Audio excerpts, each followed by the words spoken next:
Y digo estos temas porque ahora vamos a estar hablando de electricidad. Esto pues con respecto a estas medidas de racionamiento eléctrico en nuestro país. Para ello nos acompaña el ingeniero César Quintín, es ingeniero electricista y con él vamos a estar conversando sobre este tema. Un tema que tiene años. En el 2009, en el periodo 2009-2013, fue el periodo catalogado como el más crítico de racionamiento. Sin embargo, continúa.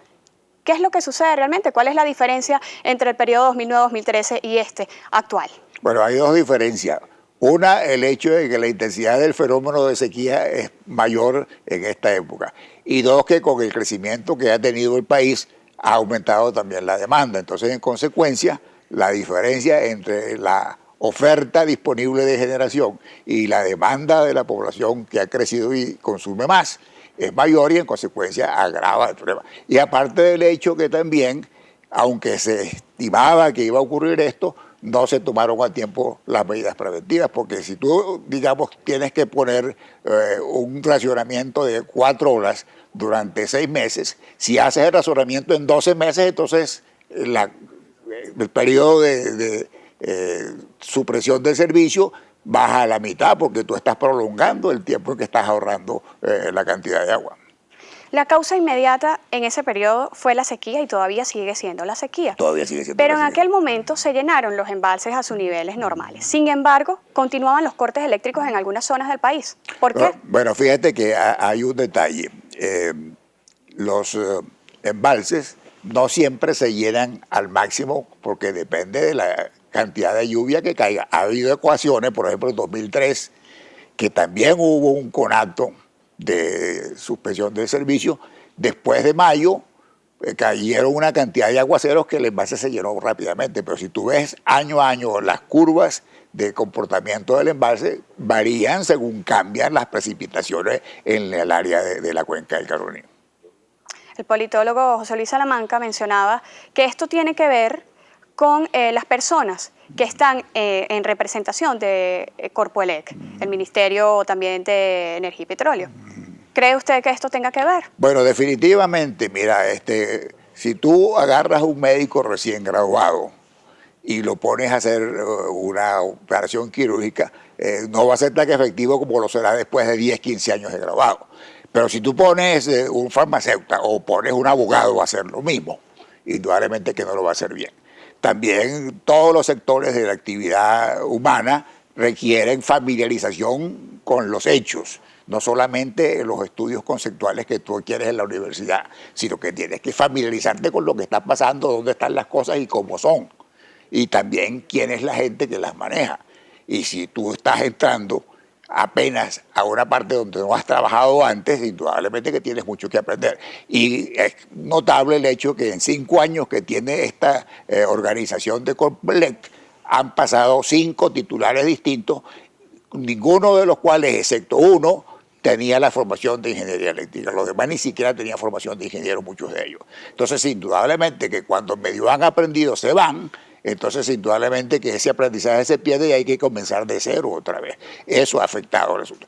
En ese sentido, por ejemplo, la Comisión de Energía de la Academia Nacional de la Ingeniería ha elaborado unos comunicados que a su vez han sido luego aprobados por la Junta de Número de la Academia de la Ingeniería, que tiene un pronunciamiento sobre la materia. No sé si sería posible dárselo a conocer al público. ¿Cómo no? ¿Usted lo trajo por acá? Yo lo traigo por acá. Vamos a leerlo. Voy a leer el párrafo pues, que se refiere a la opinión que tiene la academia en esa materia. Dice: el incumplimiento e inconsistencia de la planificación a mediano y largo plazo, la falta de opciones adecuadas frente a las contingencias, el retraso en la construcción de obras de infraestructura y el equipamiento correspondiente, el mantenimiento insuficiente, la exclusión de la Comisión Nacional de la Energía Eléctrica. Eso estaba previsto en la legislación anterior, que al eliminarse la legislación también se eliminó esa comisión que podía orientar permanentemente a quienes estuvieran ejecutando.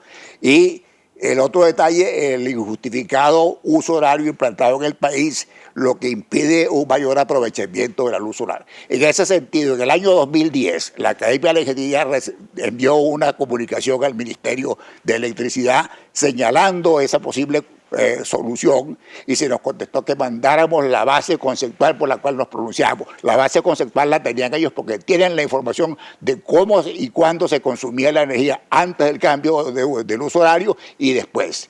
Y tan es así que lo tenían, que ahora sí han tomado, después de 5 años, la decisión de cambiar el uso horario nuevamente. Es decir, ¿era necesario este cambio? Bueno, evidentemente, porque si no, porque esto lo están haciendo.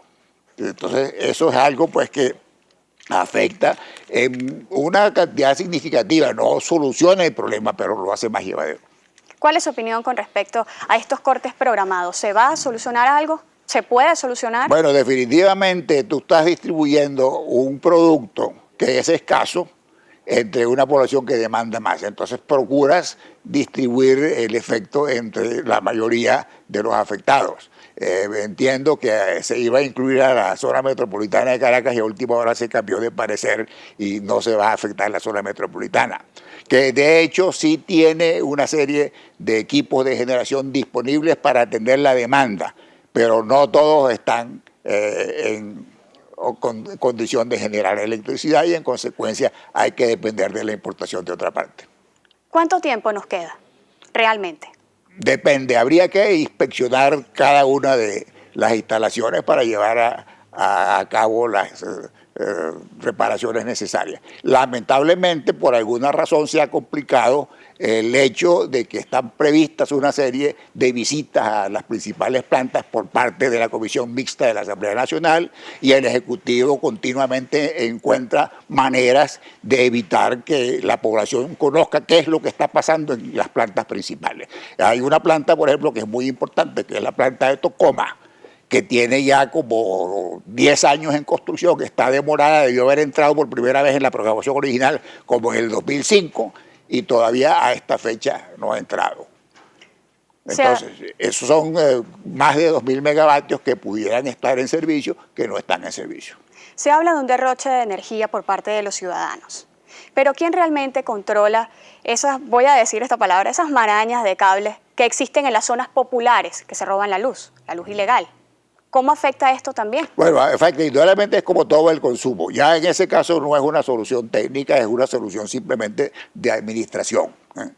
Si alguien está tomando ilegalmente un servicio, pues lógicamente tú tienes que aplicarle las restricciones legales que existen. Pero si no se quiere hacer, pues entonces ocurre eso. Yo sí creo que hay que cobrarle debidamente a la población y tú tienes que crear una situación en el país donde la gente tenga suficientes ingresos para poder pagar los servicios.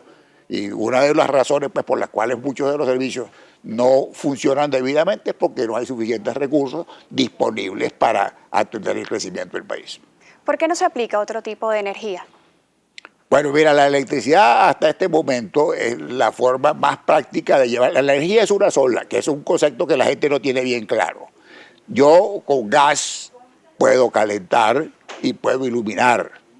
También lo puedo hacer con electricidad, pero la electricidad generalmente es el medio más dinámico y menos costoso de llevar la energía a donde se necesita. Después el usuario, por ejemplo, si tú necesitas energía mecánica, buscas un motor que convierte la electricidad en fuerza mecánica. Si necesitas calor, entonces consigues una cocina eléctrica o una estufa y al enchufar produces electricidad y la electricidad entonces calienta la bobina o el calentador.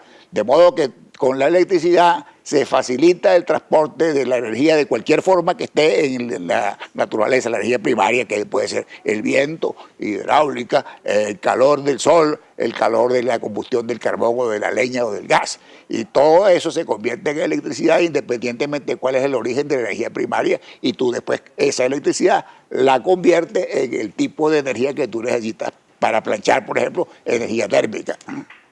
Crisis eléctrica y crisis económica. ¿Esto va de la mano? Bueno, definitivamente, al haber crisis económica, no hay suficientes recursos para atender las necesidades de energía, pero aquí hubo suficientes recursos y de hecho se hicieron inversiones en cantidades bastante altas, que habría que realmente evaluar el costo que han tenido esas instalaciones comparados con el promedio mundial del costo por kilovatio instalado.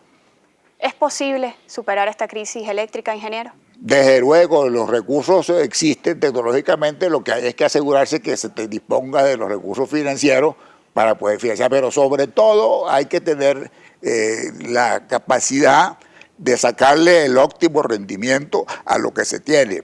De hecho, según se ha visto publicado a veces, hay más capacidad instalada que la demanda, bastante más, pero no hay suficiente capacidad disponible y por la falta de capacidad disponible es que se está racionando. Muchísimas gracias, ingeniero.